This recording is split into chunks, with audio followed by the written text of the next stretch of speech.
Basically, I'm kind of turning into a human statue in the sense.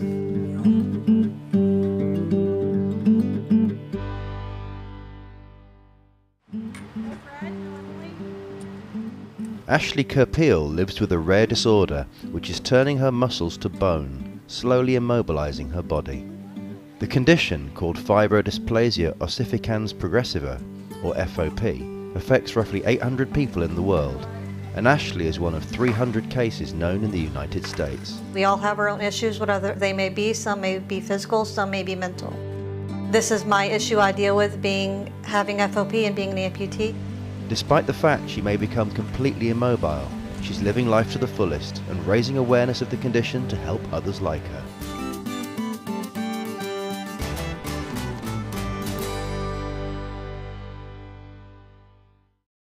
Ashley from Peachtree City, Georgia, was adopted by her parents Carol and Fred Kerpeel at 9 weeks old. She was very healthy, she was sweet, she was an adorable baby girl, and we took her home, and it wasn't until she was about 2.5, almost 3 years old, when we noticed a lump come up on her back. At 3 years old, Ashley was misdiagnosed with infantile fibromatosis, and doctors amputated her arm. We were told she would be fine. We'd take her home at the end of the day. It was a pretty optimistic beginning and a pretty tragic ending on that same day. Around 6 months later, the hospital in Atlanta phoned to say that Ashley was really suffering from FOP. I couldn't believe what I was hearing. I was devastated. And we didn't have computers in our homes at that time, or in the early 80s. I proceeded to go to the library, and there was probably maybe 5 inches of information in the textbook explaining what this was. And after you peel yourself off the wall, you finally get on with it. But we were told we would only have her for maybe another 2 to 10 years. But despite the doctor's grim prognosis, Ashley survived and is now 32 years old, but it hasn't been easy. Kids were mean and cruel to anybody that was obviously different, and I had very few friends. I didn't have a social life. Kids didn't like the girl with one arm with FOP because I couldn't do anything. Just a very lonely life back then. I always knew I had FOP and what my life probably would be like. My life's a lot better now than it was probably 10 years ago. Life changes and evolves, and meet new friends, and it's not what I expected, but it's a lot better than what I'd expected back in the day.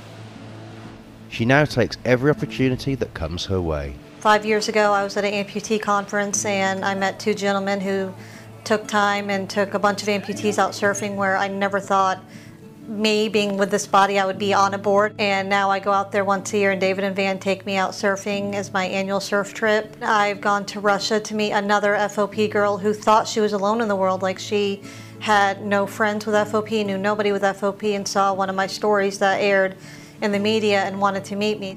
I'm really involved in both the amputee community and the FOP community, going to many events, fundraisers for the FOP, raising awareness.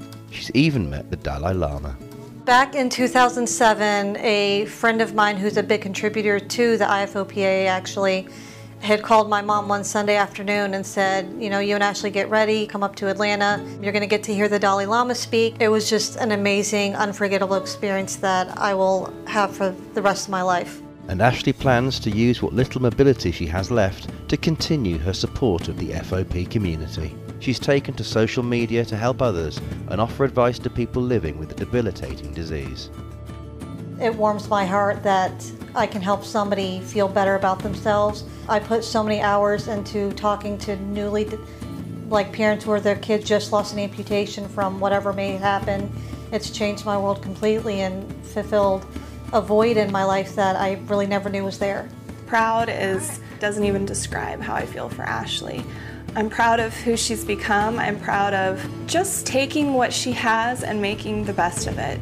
Ashley is probably one of the rarest people that I know that has the ability to keep her cup half full and not half empty. She's a good example to all of us. I am definitely living life as full as I possibly can.